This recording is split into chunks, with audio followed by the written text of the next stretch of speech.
बिस्मिल्लाहिर्रहमानिर्रहीम। अस्सलाम वालेकुम स्टूडेंट्स, उम्मीद है भाई सब खैरियत से होंगे। तो चैप्टर नंबर 5 के जो न्यूमेरिकल्स हैं उसमें थोड़ी सी प्रॉब्लम आ रही थी स्टूडेंट्स को, तो मैंने बोला चलो इसकी एक वीडियो बनाते हैं। टोटल 11 न्यूमेरिकल्स हैं इसमें, इनकी प्रैक्टिस करते हैं। ठीक है, शुरू करते हैं। वीडियो को लाइक भी करिएगा, चैनल को सब्सक्राइब भी करिएगा और अपने दोस्तों के साथ अगर वीडियो पसंद आए तो शेयर भी करिएगा ताकि ज़्यादा से ज़्यादा बच्चों की हेल्प हो सके।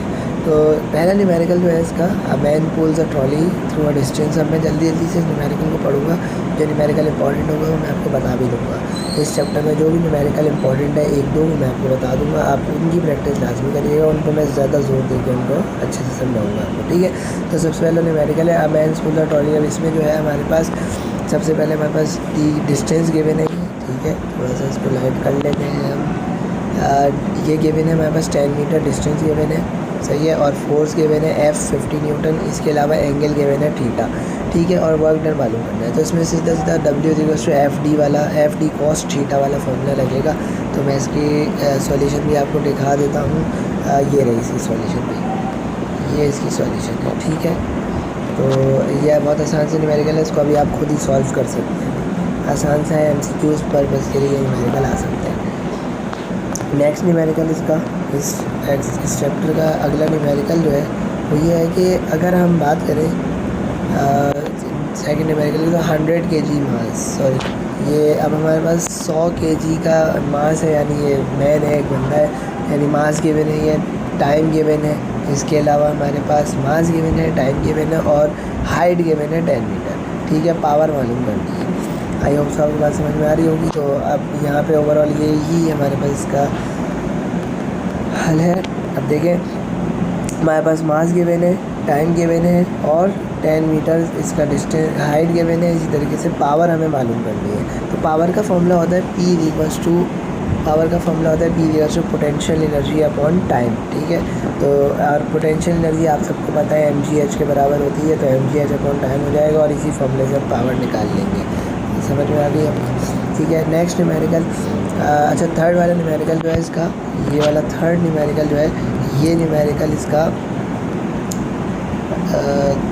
कौन सा, ये रहा, ये जो थर्ड न्यूमेरिकल है इसका, ये स्टूडेंट्स ये न्यूमेरिकल वो न्यूमेरिकल है जो कि रीजनिंग क्वेश्चंस में आ सकता है।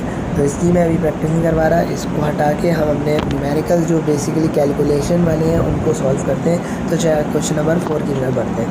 तो क्वेश्चन 4 में लिखा हुआ है 70 kg man runs up a hill. अब ये 70 मास गिवन है, इसके अलावा हाइट गिवन है 3 मीटर, टाइम गिवन है 2 सेकेंड्स। उसके अलावा अब मालूम क्या करना है, हमने ये मालूम करना है work done, how much work done मालूम करना है, और दूसरी चीज़ हमें मालूम करनी है क्या, पावर, एवरेज पावर। तो ये भी बहुत आसान से न्यूमेरिकल है। आप बोल रहे होंगे मैं बहुत तेज़ी से चल रहा हूँ, तो ये कोई मतलब इतने आसान न्यूमेरिकल्स हैं, लेकिन हम इनको जल्दी जल्दी कर सकते हैं, जैसे कि मैं आपको करवा रहा हूँ। तो ये रहा मास, ये रहा हाइट, ये रहा टाइम, ये वर्क डन मालूम करना है और पावर मालूम करनी है।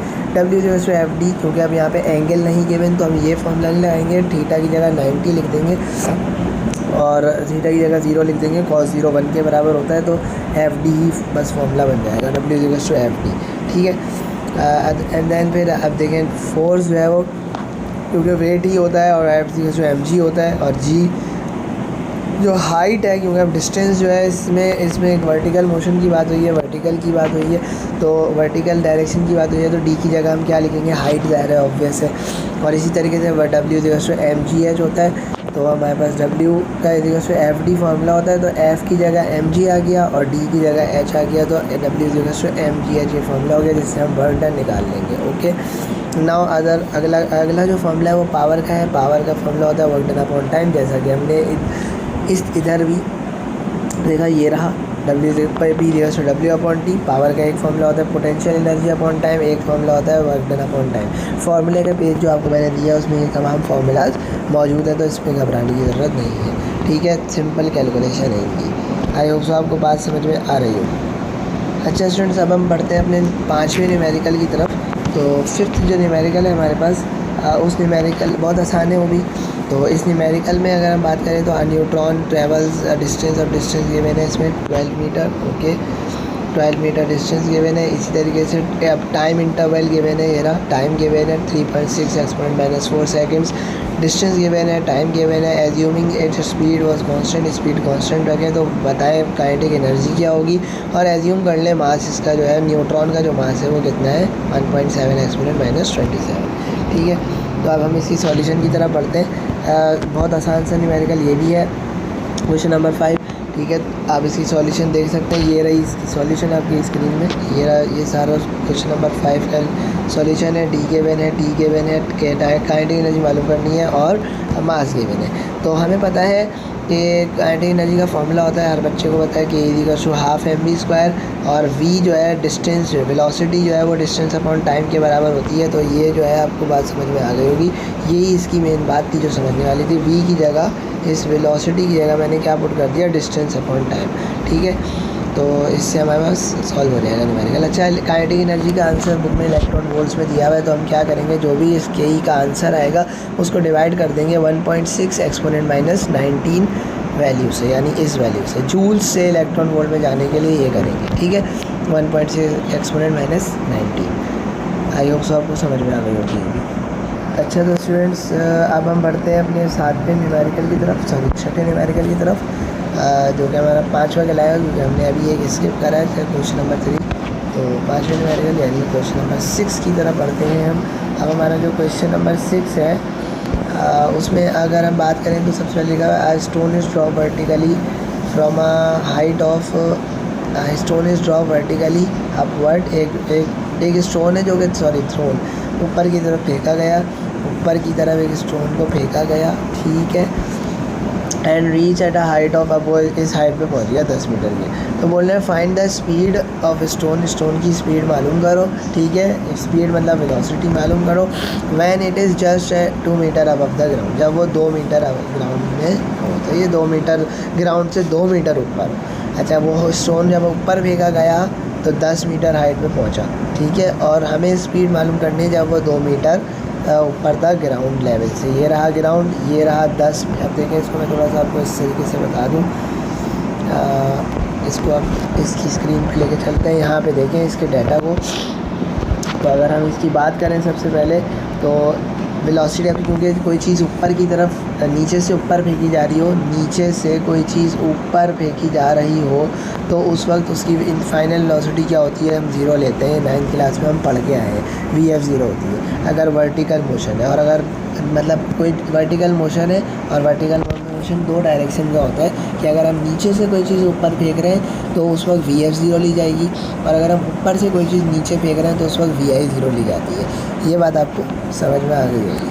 और हाइट गिवन है 10 मीटर, एक VI हमें मालूम करनी है, उसकी इनिशियल स्पीड क्या होगी, किस हाइट पे, 2 मीटर में। ठीक है, तो अब इसको आपने खुद ही कैलकुलेट करना है, अपना खुद ही दिमाग लगाना है, इसका क्या इस रिज़ल्ट बन सकता है। ठीक है, ये मैं आपके ऊपर छोड़ रहा हूँ, बस ये आपने खुद इसको सॉल्व करना है इंशाल्लाह। ठीक है, और मैं ज़रा सी हिंट दे दूँ कि इक्वेशन ऑफ मोशन में से ही कुछ लगेगा, उसमें से उसके हिसाब से आप यहाँ पे कैलकुलेशन कर लीजिएगा, और अगर नहीं समझ में आए तो आप मुझसे पर्सनली पूछ सकते हैं। ठीक है, तो हम अब नेक्स्ट न्यूमेरिकल की तरफ बढ़ते हैं, अपने नेक्स्ट न्यूमेरिकल की तरफ बढ़े, और वो न्यूमेरिकल कौन सा है, क्वेश्चन नंबर 7। मैं इसको ऐसे ही बता देता हूँ, मैं सवाल की तरफ लेके नहीं जा रहा, क्योंकि टाइम बहुत ज़्यादा लेंदी वीडियो हो जाती है तो फिर इश्यूज़ क्रिएट होते हैं। तो मैं तो क्वेश्चन नंबर 7 की बात कर रहा हूँ। इसमें आपको पोटेंशियल एनर्जी गिवन है, काइनेटिक एनर्जी गिवन है, वर्क डन मालूम करना है। ये फार्मूला मैंने ऑलरेडी आपको पेज में लिखा हुआ है, फार्मूले के पेज में वर्क डन बराबर होता है चेंज इन एनर्जी के।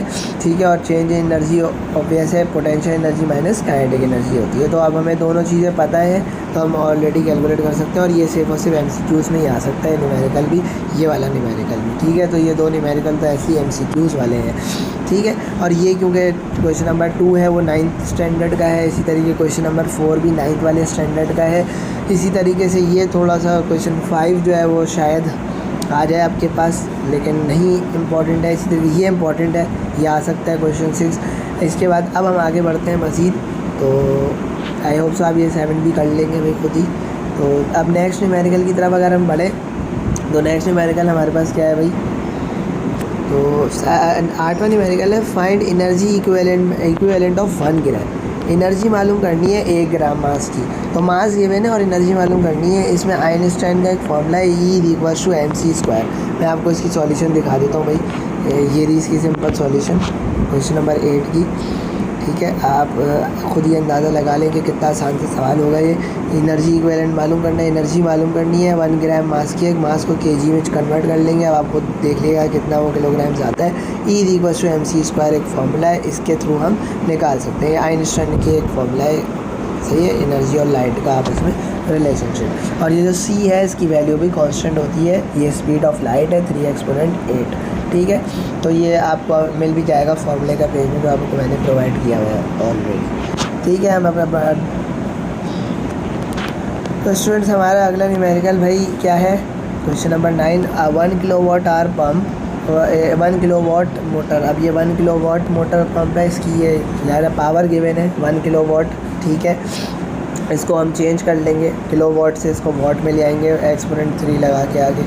और इसी तरीके से पावर गिवन है हमारे पास पंप सा वाटर। अब ये वाटर को पंप कर रहे हैं from ground at a height. अब हाइट गिवन है 10 मीटर। इसके अलावा बोल रहे हैं फाइंड करो, find how much litres of water. अब मास मालूम करना है, इसमें सिंपल सी बात है, how much litres of water, sorry volume मालूम करनी है। How much litre, litre volume का यूनिट होता है, तो हमें वॉल्यूम मालूम करनी है। It can pump in 1 hour. अब टाइम हमारे पास 1 आवर गिवन है, तो हमारे पास भाई सीधा इसका डाटा है। पावर गिवन है, हाइट गिवन है, टाइम गिवन है 1 आवर, सेकेंड्स में चेंज कर लेंगे और वॉल्यूम मालूम करनी है। तो अब इसकी कैलकुलेशन की तरफ आते हैं। इसके डाटा तो आपने देख लिया है, सवाल को भी देख लिया है, इसकी कैलकुलेशन की तरफ आ जाते हैं। तो इसकी कैलकुलेशन टाइम ये रही क्वेश्चन नंबर 9। पावर गिवन है हमारे पास, हाइट गिवन है, वेलोसिटी वी वॉल्यूम हमें मालूम करनी है और टाइम हमें पता है। तो टाइम को आवर से सेकंड में चेंज कर लिएगा। 1 किलोवाट आवर में 1 एक्सपोनेंट 3 वोल्ट होते हैं, सही है। 1 किलोवाट में एक एक्सपोनेंट 3 वाट होते हैं। यानी अब सिंपल कैलकुलेशन है, किलो को चेंज कर लिया हमने, किलो की जगह एक्सपोनेंट 3 लगा दिया, 1000 लगा दिया। ठीक है, तो सबसे पहले तो देखिए वॉल्यूम अगर मालूम करनी है तो वॉल्यूम का फार्मूला, वॉल्यूम एक ऐसा फार्मूला है जिसमें वॉल्यूम है ये रहा। वैसे तो बहुत सारे फार्मूलाज हैं लेकिन इसमें इस सवाल में यही लग सकता है, उसकी वजह मैं आपको अभी थोड़ी देर बाद बताऊंगा। फार्मूला क्या है, डेंसिटी का फार्मूला होता है मास अपॉन वॉल्यूम। पहले आप ये लिखेंगे रॉ इक्वल्स टू m/v, सही है, ये रॉ डेंसिटी को बोलते हैं। और फिर ये हमें क्योंकि वॉल्यूम निकालनी है तो वॉल्यूम और ये डेंसिटी चेंज हो जाएगा, वॉल्यूम उधर चली जाएगी, डेंसिटी इधर आ जाएगा। ओके, डेंसिटी नीचे आ जाएगी। तो ये इक्वेशन 1 हमारी बन गई, सही है, ये इक्वेशन 1। पहले हमारा ये काम हो गया। अब हमें क्योंकि वॉल्यूम अगर हमें वॉल्यूम चाहिए तो हमें मास चाहिए, और डेंसिटी जो है क्योंकि हमें गिवन, हमें पता होनी चाहिए ये वाटर, पानी की बात की जा रही है। वो जो मोटर है वो पानी को पंप कर रहा है, तो डेंसिटी भी किसकी होगी भाई, पानी की होगी, ऑब्वियस है, सही है। तो पानी की डेंसिटी हमें याद होनी चाहिए, 1000 kg मीटर क्यूब होती है, kg पर मीटर क्यूब। तो ये डेंसिटी तो हमें पता है, हमें मास नहीं पता। ठीक है, सबसे पहले हम निकालेंगे इसमें मास। तो मास कैसे निकलेगा, हमें पावर का एक फॉर्मूला पता है, P/T, जो कि मैंने इस फॉर्मूले भी लगाया था क्वेश्चन नंबर 2 में। अब P की जगह मैं mgh भी लिख सकता हूँ, बिल्कुल एग्जैक्टली यही वाली बात। तो अब यहाँ पे आपको बात समझ में आ रही होगी, इससे हम मास निकाल लेंगे। m ये इंटरचेंज कर लेंगे सबको, P को T हो जाएगा, GH नीचे आ जाएगा, सही है। तो इससे हमारे पास m आ जाएगा। m से m जब आएगा तो इक्वेशन 1 में हम इधर यहाँ नहीं, इस वाली इक्वेशन में हम इसको पुट कर देंगे। फाइनल रिज़ल्ट हमें ये वाला इक्वेशन 1 दे देगी, सही है। जो इक्वेशन 1 से आंसर आएगा उसको इधर पुट कर दीजिएगा। आई होप सो समझ में आ रही होगी। ज़्यादा लेंथी मैं करना नहीं चाह रहा। अभी भी देखें 40 मिनट्स की वीडियो ऑलरेडी हो चुकी है। आगे बढ़ो। तो नेक्स्ट न्यूमेरिकल हमारे पास स्टूडेंट्स क्वेश्चन नंबर 10 है। तो अब हम क्वेश्चन नंबर 10 की तरफ अपने बढ़ रहे हैं। तो क्वेश्चन नंबर 10 जो है वो ये भी आसान सा न्यूमेरिकल है, और ये सॉल्व मैं नहीं करवाऊँगा, इसकी सॉल्यूशन मैंने खाली छोड़ी हुई है, ठीक है। तो वो आप खुद सॉल्व करेंगे। फार्मूले के पेज में जो फार्मूलाज हैं उसमें से ही फार्मूला लगेगा इस क्वेश्चन नंबर 10 में, ठीक है। डाटा मैं बता देता हूँ आपको। मास गिवन है इसमें, इसी तरीके से हाइट गिवन है इसमें जूल्स ऑफ एनर्जी, अब केमिकल जूल 1 है, यानी ये जूल्स एनर्जी का यूनिट है, एनर्जी गिवन है हमारे पास।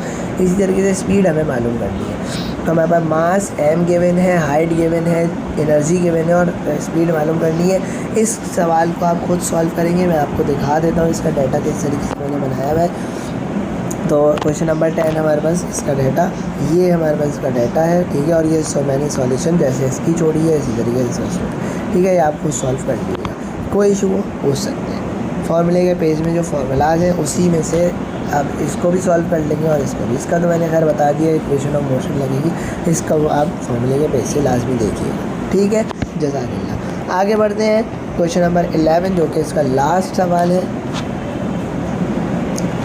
तो क्वेश्चन नंबर 11 में क्या है, वाटर पम्प। अब हमारे पास एक वाटर पम्प है, water pump pumps the water at a rate of 500 ग्राम पर मिनट। अब ये 500 ग्राम्स पर मिनट में दो डाटा गिवन है, एक तो 500 ग्राम मास गिवन है और इस तरीके से पर मिनट का मतलब है हमारे पास टाइम गिवन है 1 मिनट, ओके। फिर उसके बाद हमारे पास हाइट गिवन है और उसके बाद ये 50% एफिशिएंसी मतलब एफिशिएंसी गिवन है। इसी तरीके से then how much input electric power, हमें इलेक्ट्रिक पावर मालूम करनी है, इनपुट पावर मालूम करनी है, ठीक है। पावर एक आउटपुट होती है, एक इनपुट होती है, ये आप 9th में लगे आए हैं, तो इनपुट इलेक्ट्रिक पावर आपने मालूम करनी है, ठीक है। तो इसका डाटा देखते हैं भाई। इस सवाल का जो डाटा है वो ये रहा, सही है। तो हमारे पास मास गिवन है, इसे ग्राम से किलोग्राम्स में चेंज कर लीजिएगा। टाइम गिवन है, मिनट से सेकंड में इसको चेंज कर लीजिएगा। हाइट गिवन है ऑलरेडी मीटर में, तो चेंज करने की ज़रूरत नहीं है। इसी तरीके से हमारे पास एफिशिएंसी गिवन है 50% और इनपुट पावर हमें मालूम करनी है। एक फार्मूला है जो कि मैंने ऑलरेडी लिखा हुआ है फार्मूले के पेज में, वो है ये एफिशिएंसी का फार्मूला होता है P output upon p input multiply by 100। अगर हमें इनपुट पावर मालूम करनी है तो एफिशिएंसी इधर आ जाएगी इनपुट की तरफ, तो p input is equal to p output upon p input is equal to p output upon efficiency multiply by 100। ये हमारे पास इक्वेशन 1 बन गई। अभी हमें क्योंकि आउटपुट पावर नहीं पता तो सब पहले मैं आउटपुट पावर मालूम करूँगा। तो पावर का एक फॉर्मूला होता है पी अपॉन टी और पोटेंशियल एनर्जी की जगह mgh हमने पुट करा। इससे हमारे पास इस गिवन डाटा को देख के हमारे पास आउटपुट पावर आ जाएगी। इसी को इक्वेशन 1 में यहाँ पे पुट करेंगे तो हमारे पास इनपुट पावर भी आ जाएगी। आई होप सो आपको समझ में आ गए होंगे सारे न्यूमेरिकल। अगर फिर भी कोई मसला हो तो मुझसे पूछ सकते हैं। अभी के लिए दीजिए इजाज़त भाई, क्योंकि मैंने असल में बस यही है कि इस वीडियो को मैंने आपको सिर्फ एक मकसद था कि डाटा आपको दिख जाए, सॉल्यूशन तो आप कर ही लेते हैं, फार्मूला अगर पता चल जाए तो बस ये है कि एक गाइड दी है पूरे सही प्रॉपर तरीके से, इसको कॉन्सेप्ट दे के नहीं समझाया। बस ये है कि तमाम जितने भी न्यूमेरिकल्स हैं उनकी सॉल्यूशन डाटा बना दिया है, एक स्केच बना दिया है, सॉल्व आप कर सकते हैं आसानी से। और क्योंकि हमें न्यूमेरिकल और ये न्यूमेरिकल है भी आसान तो आपको स्केच के थ्रू समझ में भी आ जाएंगे। अदरवाइज़ कोई ऐसा मसला है भी नहीं अगर आपको इसका कॉन्सेप्ट ज़्यादा ना भी हो तो, ठीक है। तो आप दीजिए इजाज़त भाई, इंशाल्लाह आपसे मिलते हैं नेक्स्ट वीडियो में।